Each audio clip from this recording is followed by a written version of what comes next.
Welcome back. We'd like to remind you that channelstv.com has more information for you, and on youtube.com/channelsweb, you can also watch our videos.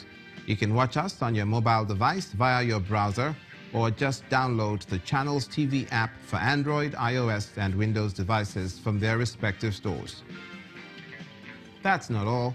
Besides giving you access to news updates, the Channels TV and Channels 24 app have an eyewitness feature with which you can share pictures, videos, or news of happenings around you. Just install the app, then tap and swipe to reveal the menu and follow the instructions.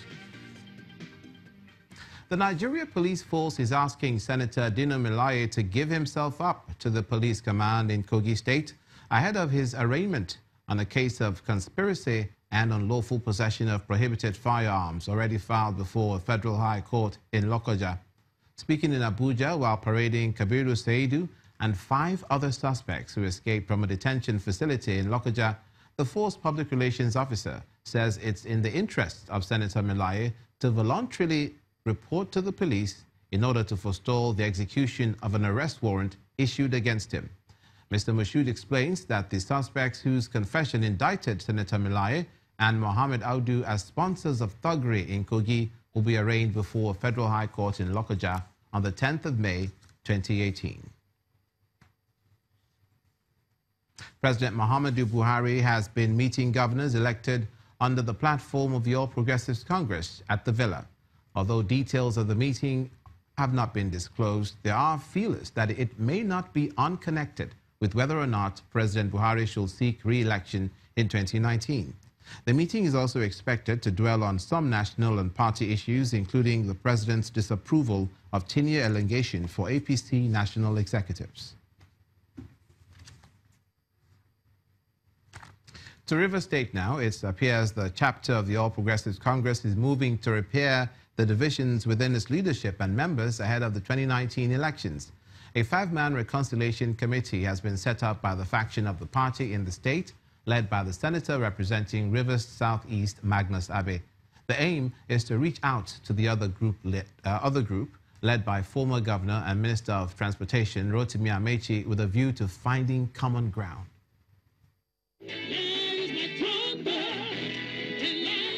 A rally led by Senator representing Rivers Southeast, Magnus Abe,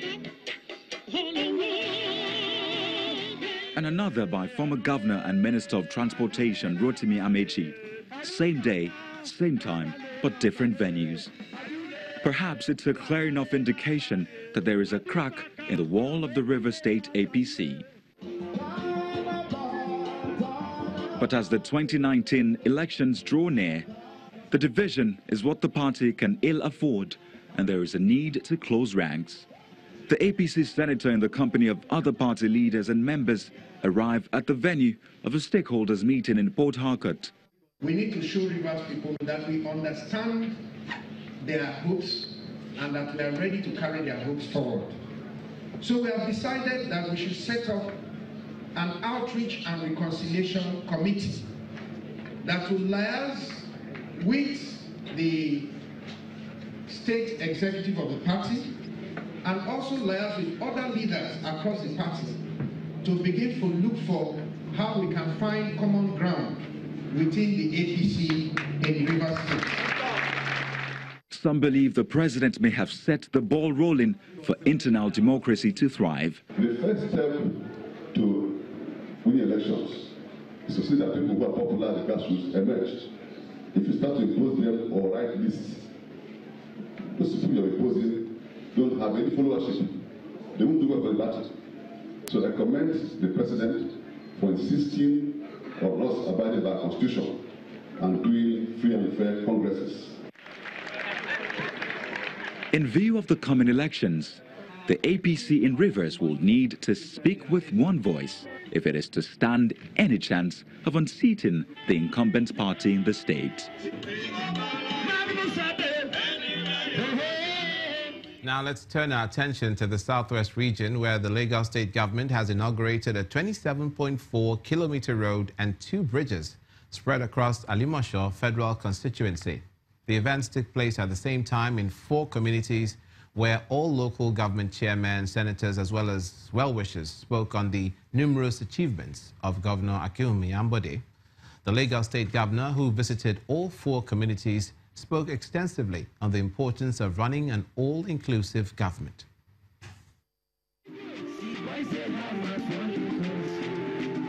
Alimosho is presumed to be the largest and most populated local government area in Lagos State.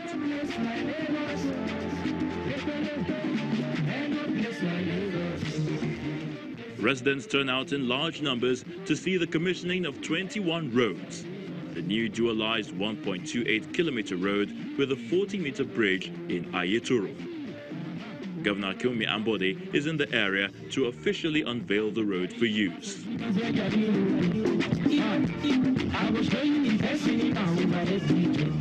It is Governor Ambode's promise to the people during the campaign. We are commissioning a total distance of 27.4 kilometers of road with 2 bridges. It's an alternative route. We don't need to congest ourselves on the road on the Abeokuta Expressway, where you come from Gateway Hotel and you start driving Ojokoro, Ipaja and all that. It's the taxes that you have contributed that we have used to improve on this particular economy. That's my message, that we should make every part of Lagos economically viable and also livable, so that all the people in this area can have the same kind of life that others are enjoying in the other axis of Lagos. From Ayetoro, attention shifts to Ikola Baja Command Road, a 7.2-kilometer road with a bridge. Next is the commissioning of the new Ikola Bridge, formerly known as the Odo Obasanjo Bridge. We commissioned this Lagos-Ogun State boundary 2nd April 2018 to the glory of God and benefit of mankind. Governor Akinwumi Ambode rounds off the day with the inauguration of the AIT Amikole Road intersection. The network of 21 roads and bridges completed by the governor include Ikola Ayetoro, the dualized Ray Power Road, Amikole, Oko Filling, Ogunsheye, Aino Aladi, Uluwasonya, Igbenyadun, and Community Road, among others. All fitted with walkways, drainage system, lay-bys, lane marking, and street lights, among other infrastructure. Governor Ambode asked the people to take full ownership of the road infrastructure and always protect them from vandals. To the northwestern part of the country, federal lawmakers from Kaduna are at loggerheads over the Senate's rejection of a $350 million World Bank loan for the state. Some members of the House of Reps have described the denial as not only political, but also a reflection of the abuse of power by some senators from Kaduna. The state caucus, which has 15 members from the PDP and the APC, says it supported the state government's plan to access the loan because they believe it'll boost infrastructure. However, the chairman of the Senate Committee on Loan and Foreign Debt, Senator Shehu Sani, insists no amount of blackmail will compel them to endorse the request. So many projects are happening within Kaduna State. Some places in Kaduna that never felt there was a government now know there is a government in place. I just drove through Kabbalah. I was shocked when I saw culverts and roads all built for them. So many places, if you go to Rigasa and see what is happening in Rigasa, you're shocked. Kao too. Ongwandosa. That is when you talk of inside Kaduna. And if you go into all the local governments, you see so many things happening. He's creating an enabling environment for investors and investments to come into Kaduna. All requests must follow due process. It's not alone you telling us that this is what you want to do with the money. We have to verify a number of things. Number one, what is the debt profile of your state? And if you get this loan, will you be able to pay this loan and pay salary? will you be able to pay this loan and pay your contractors?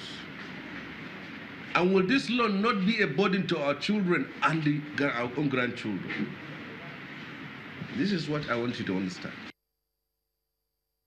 You're watching news across Nigeria. Coming up, some workers employed by the state government of Edo are saying, no, we need our 6-month salary arrears.